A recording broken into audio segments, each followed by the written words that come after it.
Good morning, goeiemorgen. Goeiemorgen. Let's get us in the full pictures. There we are. Is it R or R's? Whatever on a Thursday. Somebody's R's.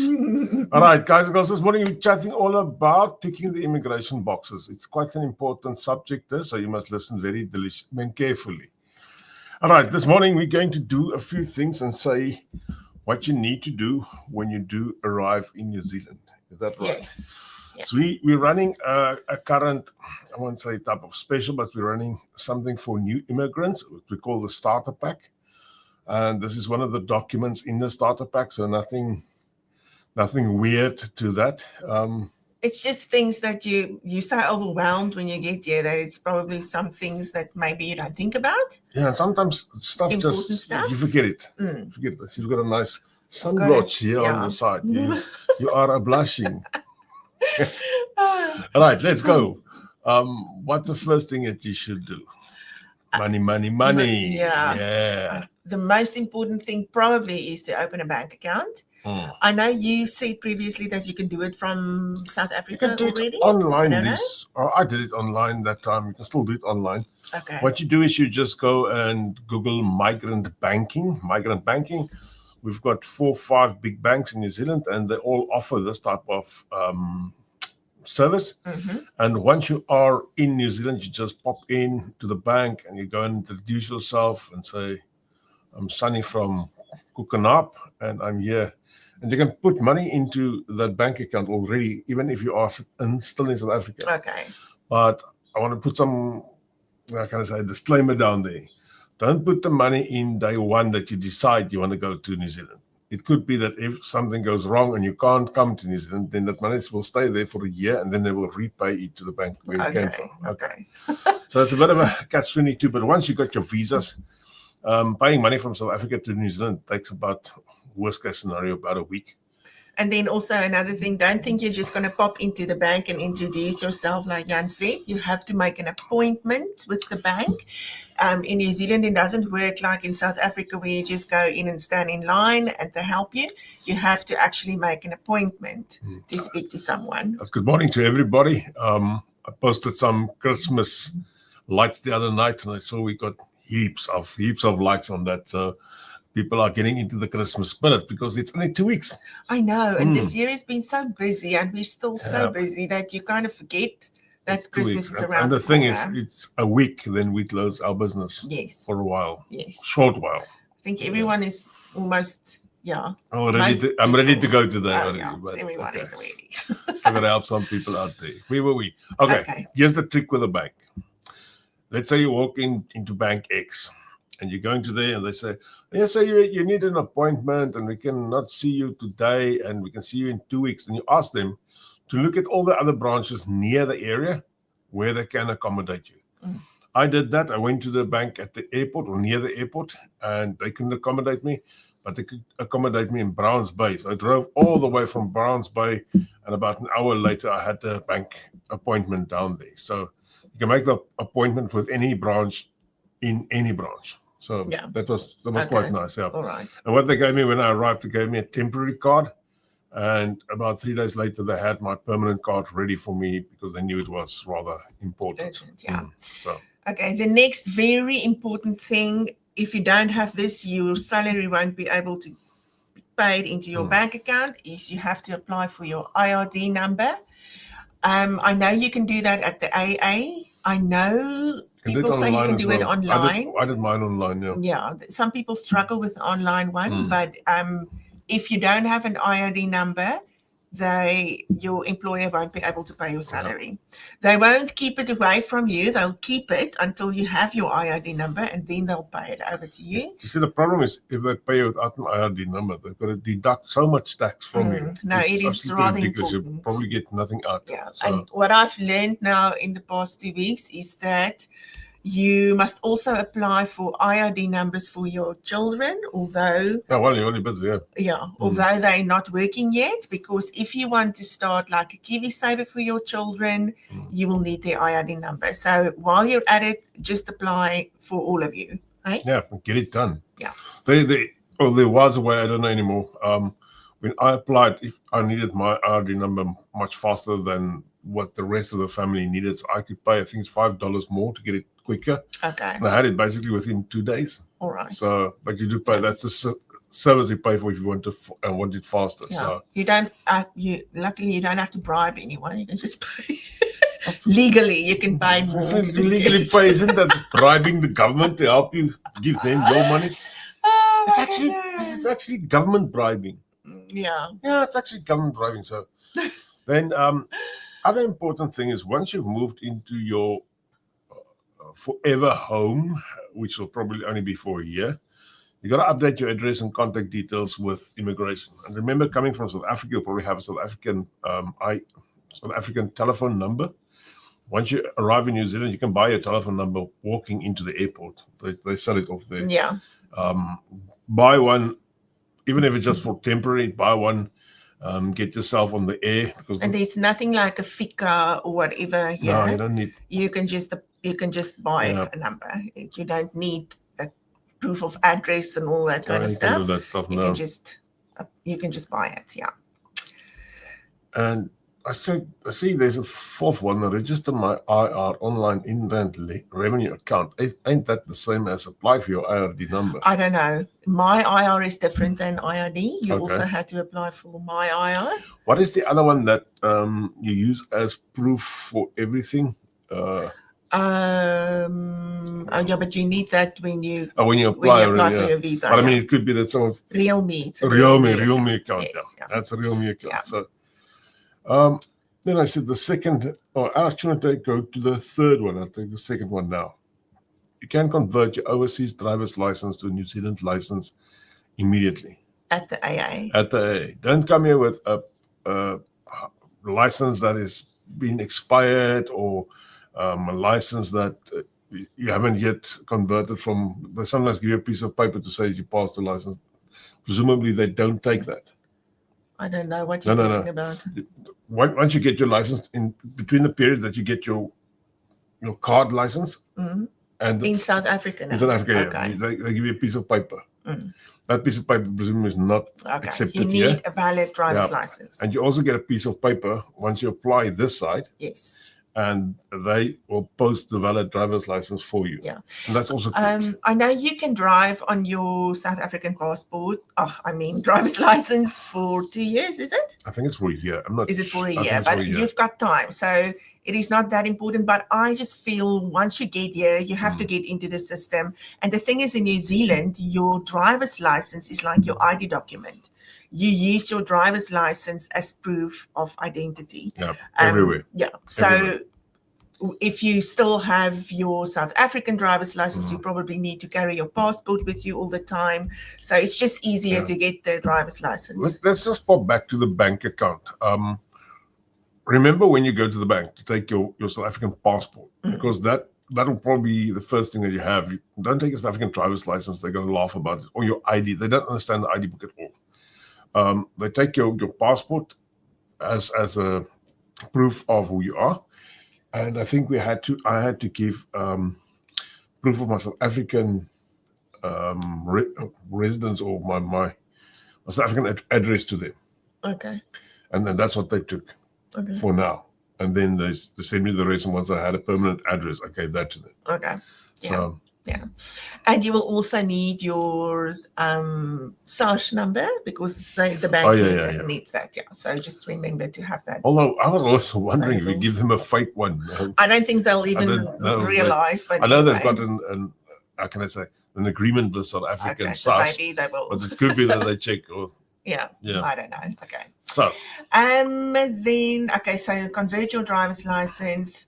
And then another thing, when you buy a car in New Zealand, make sure that the WAF is up to date. Will you explain what a WAF is? WAF is a warrant of fitness, and that you need to do with your most vehicles every year. If you buy a brand new vehicle, you have to do it only after 3 years. So I just last night found out one of my vehicles, WAF, expired in 2024 already. Oh my goodness. Which one? The green one? No. The jet ski in the garage. Oh, okay.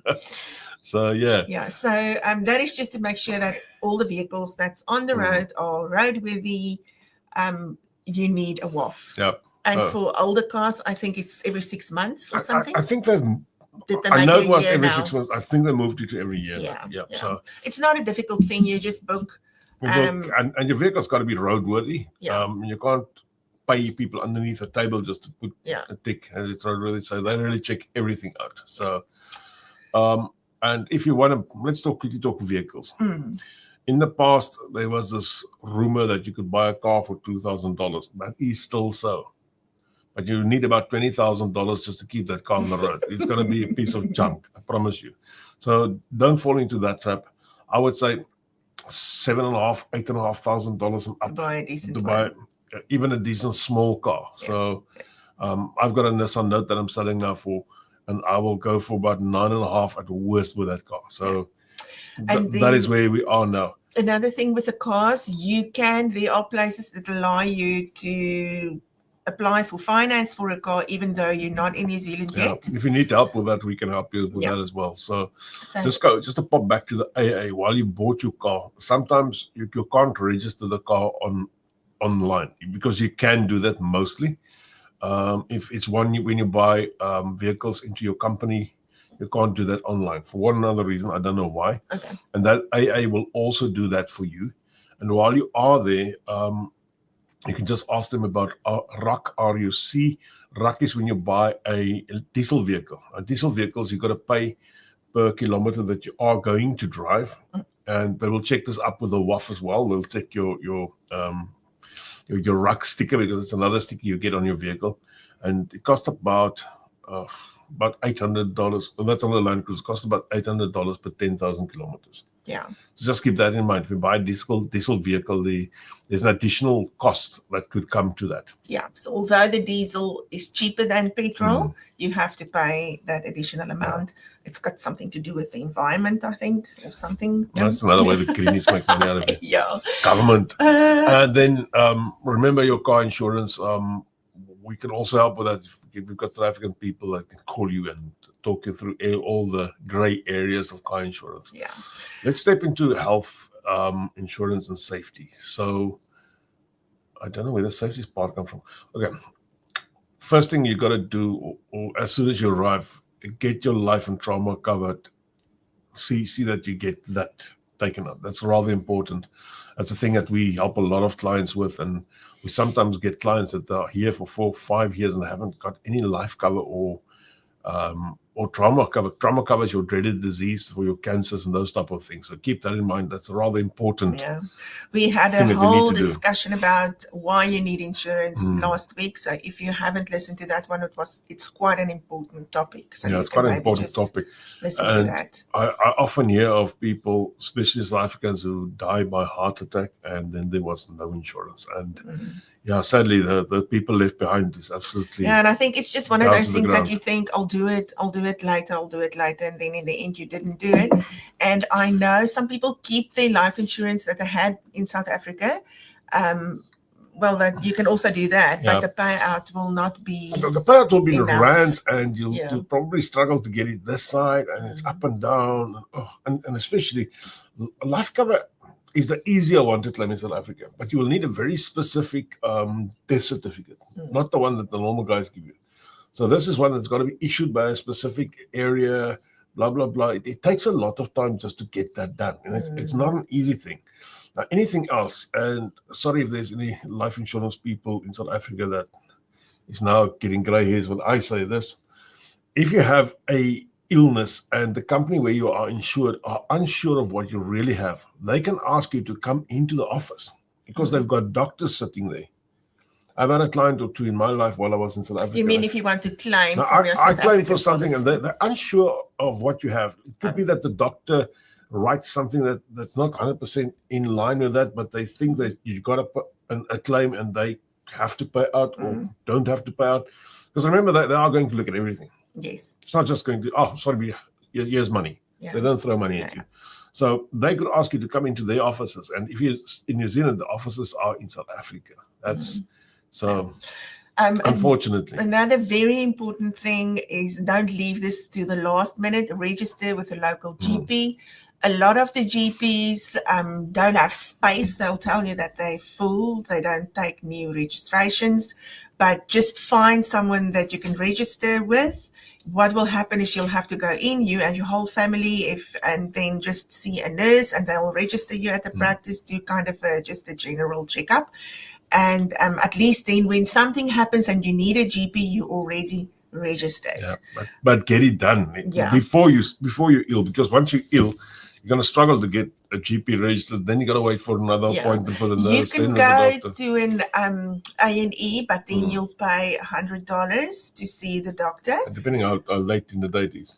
Yeah, it's normally it's normally 100, and I know the children are free, but still, it is. Then you have to go and sit in line and wait for a doctor to see you. So it is quite important to just register with a local GP and get all your stuff ready. Bring your prescription list of your prescribed medication, and I know I was very scared when I got here that they won't be able to provide me with the same medication because my body is really sensitive to medication. Yes, but they just they did, so there's no problem with that. So you got the GP there. Create an emergency contact list that's New Zealand based. I know that's always something that most of the people struggle with in the first 6 months or even a year. You don't know people. But reach out to people. There could be somebody that's just as new as you. You could be each other's emergency contact list. So that's rather important. It is important. And then if you've got any questions about health insurance, that's also something that we do and we can help you with. So with the emergency contact list, what we get a lot is new people that come in, especially people with young children. You have to give a contact person at the school who they can contact if they can't get a hold of you. And many people that's in Tauranga have asked us if they can put us down for it is just that in case something happens, they can't get a hold of the parents, that there is someone that they can phone. So it is quite important to once you meet someone, please just ask them if you can use them as an emergency contact person. Also say apply for wills and your enduring power of attorney. If you got a South African will, it's a good thing for South Africa. It's not a good thing for New Zealand. You need a will in every country that you have assets in. That will be the easiest way to deal with your death. Otherwise, your South African will have to deal with your assets in New Zealand, and it's a long story. It's the legal aspect is different in each country. Wills, the time that wills take to do in New Zealand is way less than you can even think of doing a will in South Africa. So if you're a client of JB Financial Services, then you get a free will. So if you're a client of Jan's and you don't have a will yet, please get in contact and we can draft a will. And we also got the enduring power of attorney. It's just a form from government.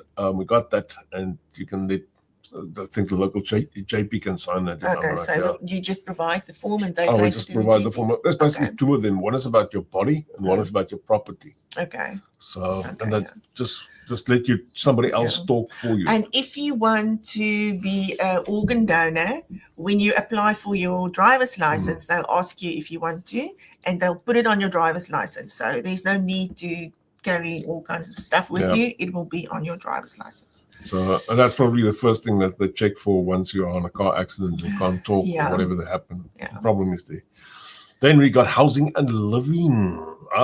This is a difficult one, especially for new people. New people find getting a rental and the prices of rentals amazing. They think it's absolutely ridiculous because we did, everybody else did. It just feels unreal. Just feels so much. Unreal. Now you got to pay 7 or 8. I'm going to use the rand with 7 or 8,000 rand per week for a house. Yeah, it sounds. But that's what you got to do. Yeah. So let's just take a moment with the rentals. That's rather important that you do this right. If you've got your own house in South Africa, bring proof of that. Go to your neighbor. This is what we did. We went to 3 of our neighbors. The one didn't even know me, just signed. I just wrote the letter saying I was a good neighbor. My yard was always clean, blah, blah, blah. And that is what I brought with for my first rental, because you've got they don't know who you are. Here's a new guy. you've never rented before in New Zealand, how will they trust you in their house? And if you can give them all those things and say, yes, I've never rented. I was a homeowner in South Africa, but years prove that I was a homeowner. This is my neighbor next door, and this is one across the street, and this is the tannie there at the back that always shouts, "Bly stil op 'n naweek." So this is letters from all of them stating how happy they are that I'm leaving the neighborhood. And you give these letters to the landlord or the agent or whatever. Yeah.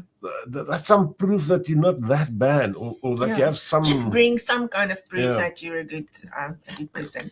Vanita is saying that if once you've got organ donor on your license, you can't ever remove it. Okay. That's funny. It's fine. I don't mind. I can do my organs afterwards what they want. So I don't think people would necessarily want to remove it, but that's quite an interesting That's an interesting fact. I never knew that. So you're giving everything away. Yeah. Okay. Then you've got contents insurance. Another very important thing back on the rentals. Power and We've got to do power and internet. Yeah. And remember something, even if you're now renting from a landlord, the landlord is supposed to look after the property. There's quite a few things under there that you're not allowed to do. You're not allowed to cut the hedges and those types of things. You could, although landlords want to show it's your job, it's not your job. You're supposed to let him know that the hedges are too high and he's got to cut it, or she's got to cut it. You have to cut the grass. Get a company if you're too lazy to do that. Also set up your power and internet. Sometimes you can do this at the same place. Yeah. I just want to go back to the rental quickly. In New Zealand, they are very strict with inspections, rental inspections. So they will do it every 2 or 3 months. You can be sure of that. And they have got a checklist. And I can promise you that is a hectic checklist. So your property needs to be in good condition. Very good condition. Just one tip from my side. When you move into this empty house, it's better to go into the house and it's empty. Go and take photos of everything that is wrong. Everything. If there's a scratch on the wall, take a photo. If somebody hit the nail into the wall and it's not you, take a photo. Send all of this to the tenant or to the landlord. You don't need to ask them to rectify this. You just want that on record, that was the way you found the property. Because I promise you, we rented the first house. The oven was filthy clean. We complained filthy clean. Was very filthy, sorry. And we tried to clean the thing, but some stuff were burnt onto the glass. And we sent this off to the agent. Agent did nothing. So being our first rental, we did nothing. Eventually they removed the agent, threw her away, got another agent. And the day we had to move out of the house, the landlord came to me and said, I did that to the oven and I had to pay $50. Yeah. Yep. No, so just make sure that you've got evidence that if something is not right, that it wasn't you. And don't take the evidence the day that you leave. Take it the day that you move in and send it off. Yeah. So they are very strict. Yeah. Very strict. And if there's something crucially done, you need something crucially done to the house, and the agent just wipes their ass off you, because it happens a lot of times. Agents aren't good. Most of the agents I know rather don't care. You can go to the what's that commission? Rental tribunal. Yep. Yeah. You call them up and they'll take care of this. So. Yeah. But don't go for everything to the rental tribunal. There's something really bad and nobody fixes it. Yeah, so you can do something about it. Vanita also saying the landlord will expect you to fix things you didn't do. And unfortunately, you are where the buck stops. The landlords, they just don't take any responsibility. Yeah, unfortunately. All right, what are we going to do more? Okay, we've got the power and internet now. Then this is also important. Woo! Okay. Nothing major. I've stacked some stuff against the window to stop the sun. There but it goes. Get content insurance. I know of a few South Africans whose houses has burned down to the ground, and it happens so quickly, so quickly. And luckily, both of them were insured. Vanita said it's the tenancy tribunal, not the rental tribunal. Tenancy tribunal. Thanks, Vanita. Okay, then sign up for recycling and rubbish collection. I think mostly it If is you're in a already. rental, if you're in a rental, it's getting done for you. Yeah. If you buy a house and it's not there, you But need to do that. also go and find out exactly how it works. We had people renting up top here from somebody else in the area, and the day they moved out, they chucked all their food. Right? They took their whole fridge and emptied that into the recycling, into the yellow bin. Oh. And they left it on the pavement. And you know what council did? The Council came, they tipped the bin over and took the stuff that could be recycled, and the rubbish the food and stuff was just lying there on the verge. And so eventually our caretaker, he picked it all up. So yeah, so just get it done right. Otherwise, somewhere it's going to bite you in the bum. Yeah, they are very. No, it's funny that they actually did that, because normally they'll just leave the bin. Yeah, that was also weird. I don't know why they did that way. Doesn't sound right. But anyway. the other way around, remember, they come and check what's in your bins. They got somebody driving around. This person comes and check what's in your bin. They throw out the whole bin, and they label whatever you've got in there. They take photos of that. If everything is 100% correct, they'll put it back into the bin. Otherwise, they'll give you a big sticker and they won't remove your stuff. In New Zealand, they've got a bin for everything. So there's a bin for recycling, there's a bin for food scraps, there's a general bin, there's a bin for garbage of garden green waste. Yeah. And then there's also, we've got a bin from Bin Boys. Is it Bin Boys? They don't mind what you put in there, so you can put anything in there. And then also there's a blue bin just for bottles. So, and you are not allowed to fold this up too far with the bottles, otherwise that person can't pick it up, presumably. So they're very very high on recycling. Very, very high. So yeah, it's probably a good thing as well. So then let's do the last two quickly. To join local community groups. There is community groups in every area with all the weirdest stuff that you can think of, from dancing to fishing to what they call it, tramping. That's when you kill yourself over a weekend walking into the mountains. There are a lot of community groups and things that you can join. And you don't have to be scared because you're new. No. Just get involved, get to know some new Just people. get it done. And normally these are all done at your local, how can I say, council hall. Every area's got a small council hall. There you can go for Zumba classes and every other weird thing in there. Yeah, and also have a look at the libraries. There's a lot of things happening at the libraries. So they're not reading there anymore. They normally have got a schedule on, and they will, especially over holidays, there's a lot of things that happens for the kids, and it's free. So maybe just in your local area, go to the library, see what they've got on offer for you and children. While you're in that mood, go learn your local area, go see where your doctors are, see where your dairies are, where your supermarkets are. Experience all of them, look at the prices, know which one is better for you. We shop out of our area into town itself, because the supermarket down there, believe it or not, they've got the very same supermarket all over the country, but that one is probably the cheaper one of all of those in our area, the Pack and Save down in Cameron Road. Yes. It's just weird that the prices differ between these supermarkets and so forth. And the same with petrol stations. If you are looking for a bargain, which I think today is at 15 cents off at Gull or something like that. Okay. But keep in mind that Z and Waitomo, if it's a Gull day lower, they also lower their prices. Okay. Yeah. Just keep that in mind. And sometimes these guys, they box a bit, and you'll get it for a cent cheaper somewhere. There is an app where you can see what the prices are. Gas Spy. It's a yellow app.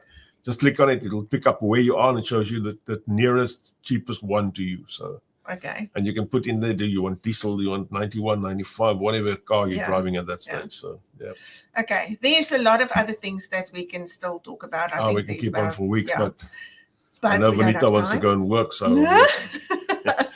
all right, guys, this is our second last one for 2025. So next week, I hope you're going to dress up in your Christmas suit. Not birthday, Christmas suit. Okay, big difference. And then yeah, thereafter it's Christmas, and we're gonna have a bit of a small break for about 2 weeks.